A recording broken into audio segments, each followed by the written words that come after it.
Vou conversar agora com o Dr. Endi Vicente, que é otorrinolaringologista. Prazer em conhecê-lo. Falei o seu nome corretamente? Correto. Endi Vicente. Vicente, isso. A gente vai falar sobre perda auditiva.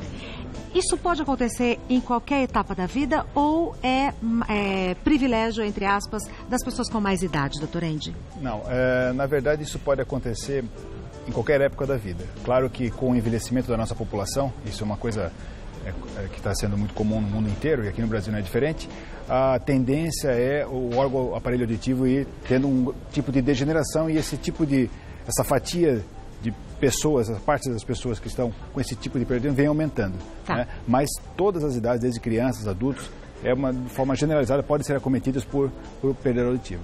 Tá. Vamos então aos mitos e verdades sobre perda auditiva. É mito ou verdade que alguns remédios podem prejudicar a audição? Podem sim, isso é verdade. É verdade. Alguns anti-inflamatórios, remédios com combate ao quimioterápico, ao combate ao câncer, antibióticos, com um amplo espectro, tipo aminoglicosídeos, podem realmente fazer com que a pessoa fique totalmente surda. Totalmente surda? No processo reversível ou irreversível? Às vezes irreversível. Como essa medicação que eu falei, que é o aminoglicosídeo, dependendo, claro, que a escolha médica é para salvar a vida do paciente, claro, acaba tendo que tratar, são pacientes graves, certo? E esse paciente acaba evoluindo para uma perda profunda, mas com possibilidade de reabilitação. Depois eu posso até explicar que hoje em dia a gente tem essa facilidade de reabilitação que anos atrás a gente não tinha. Não havia. Ótimo.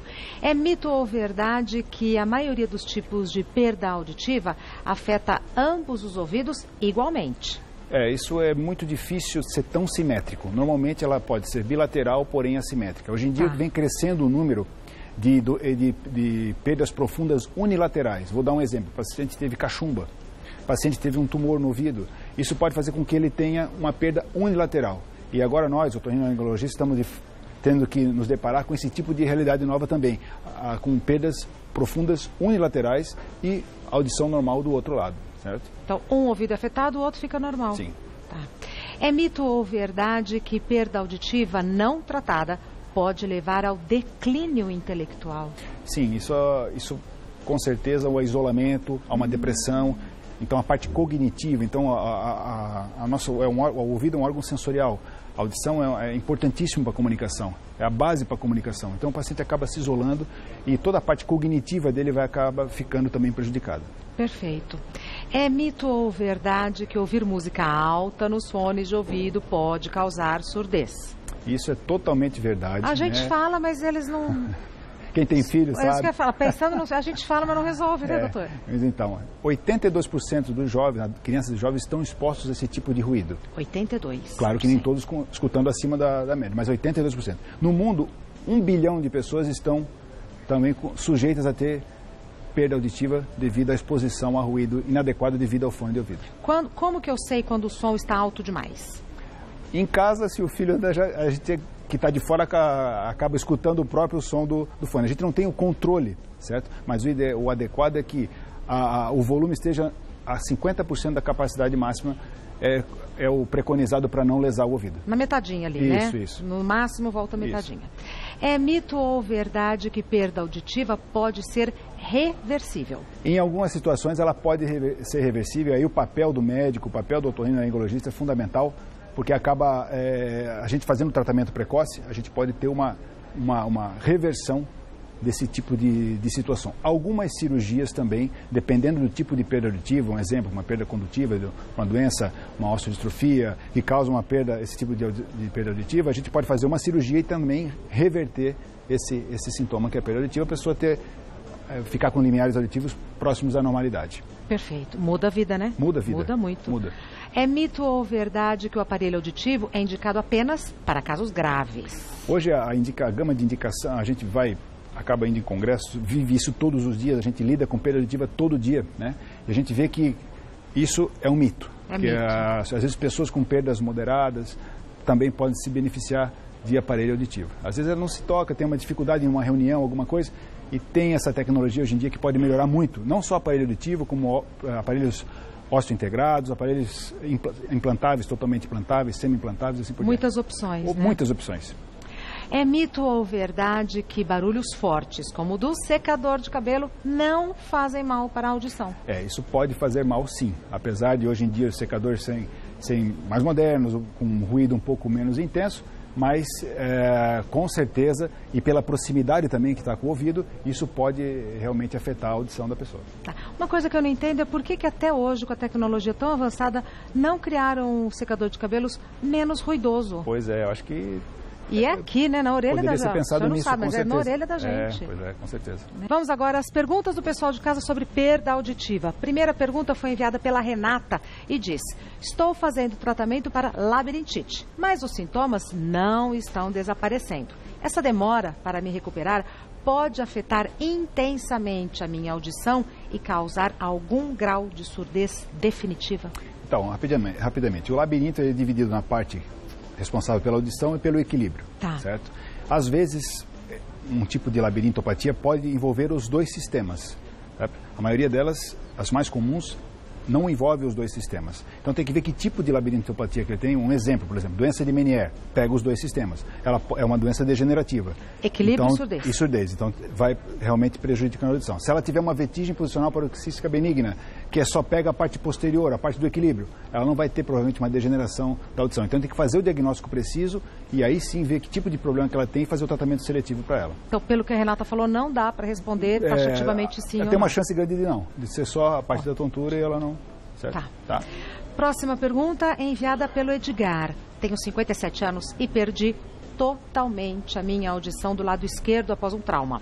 O lado direito, de alguma forma, pode ser prejudicado por trabalhar sozinho? Então, foi aquilo que eu comentei. Muitas pessoas, está aumentando o número de pessoas que a gente está fazendo diagnóstico com perdas unilaterais.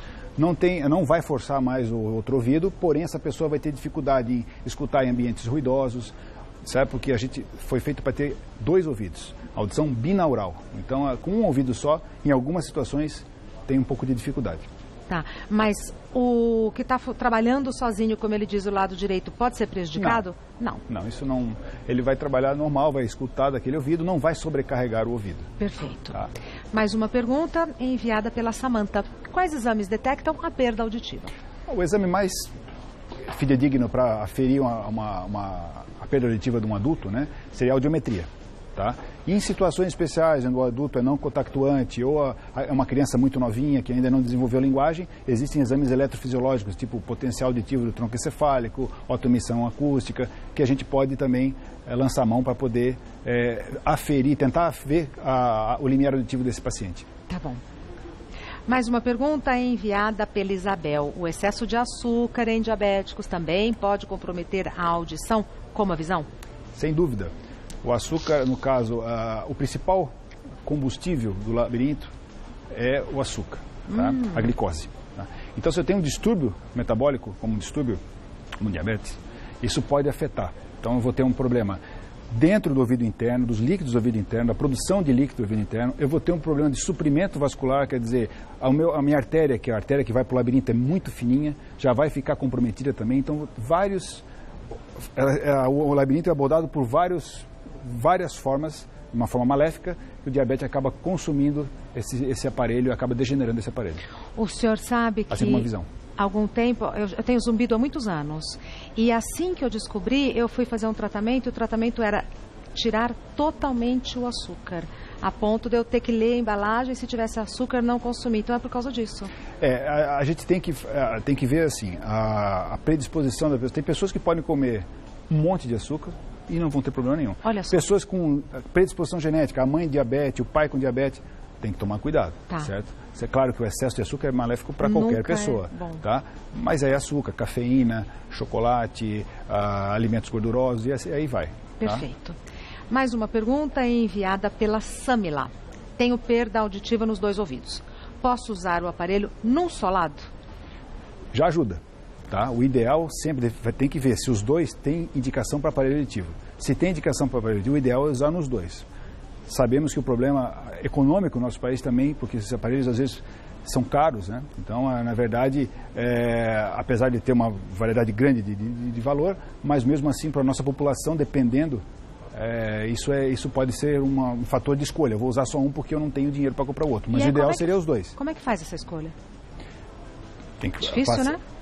Sim, aí tem que ser o otorrino que tem que chegar juntamente com o paciente e os dois chegarem a uma conclusão, um denominador comum. Você faz audiometria, vê que tipo de perda auditiva que ele tem, se tem alguma doença por trás disso aí, certo? Ou não tem, se é realmente somente indicação de aparelho, aí se indica seu aparelho. E a fonoaudióloga também tem um papel fundamental, certo? Que ela vai fazer o teste com o aparelho no paciente. Ô, doutor Endi, e a rede pública oferece esses aparelhos? Em alguns serviços, sim, certo? No nosso serviço, no Hospital SEMA também temos esse tipo de recurso, tá? Muito embora nos últimos anos, para todo o Brasil, isso tenha diminuído bastante, infelizmente, para a nossa população, certo? Não só ali, mas nível Brasil. É uma situação geral, tá? Tá bom. Tá bom? Mais uma pergunta é enviada pelo Walter. Meu ouvido produz muita cera. Isso pode fazer mal para a minha audição? E o excesso que não for retirado pode causar surdez definitiva? Não. Definitivamente não. Não. Tá? A cera, ela é uma substância protetora do ouvido. Só que em algumas situações, pessoas que têm a pele mais oleosa, a produção mais exacerbada de cera, acabam ocluindo esse canal, tá? E alguns fatores agravantes, o uso de hastes flexíveis, certo? Então, não pode usar, né, doutor? Não pode usar. E realmente é muito complicado isso, porque acaba empurrando a cera e esse paciente vai precisar de um otorrinolaringologista para poder remover essa cera. Removendo a cera, ele fica normal. Mas como é que faz a remoção da cera? Como é que faz a limpeza? A gente só pode limpar bem no meato, aqui bem na entradinha, só com uma toalha, alguma coisa assim. Nada introduzindo dentro... Esse nosso canal tem mais ou menos 2,5, 3 centímetros, tá? Digamos que se introduza 1 centímetro, é bastante coisa lá para dentro, 1 centímetro, que é a parte do algodão, da haste, né? Então, na verdade, isso acaba empurrando cada vez mais esse conteúdo. Então, não é para usar esse tipo de instrumento, tá? E preciso sentir que tem uma produção já de muita de cera, procure o seu otorrino, ele vai olhar, vai examinar e vai remover de uma forma adequada. Como é que eu sei se eu estou produzindo muita cera ou não? Porque agora eu fiquei curiosa. Assim, pelo histórico, né? O histórico, por exemplo, a pessoa foi no médico, tem cera, tal, tira, estou tampando de novo, vai lá, de novo produz em 3 meses, que não é comum, né? Estou falando no extremo. Sim. Mas normalmente, vai lá, se a pessoa não tem isso, uma vez por ano seria bom dar uma olhada para... E excesso de cera pode prejudicar a audição? Momentaneamente, sim. Certo? É um fator de oclusão. Então, eu vou ter um tipo de perda auditiva, uma perda condutiva. Que a gente ouve que tá... Reversível. A hora que eu tiro a cera volta. Isso, eu sinto que está meio abafado o som. É isso. Certo. Ótimo. Tá bom? Ótimo. O doutor Endi Vicente é médico otorrinolaringologista. O telefone dele é 11 2602 8000. 11 2602 8000. E você também encontra o doutor Endi no semahospital.com.br. Tudo junto, semahospital.com.br. É sempre um prazer receber todos vocês do SEMA, viu? Poxa, obrigado. O prazer é nosso. Viu? Até a próxima, doutor. Até a próxima. Obrigado.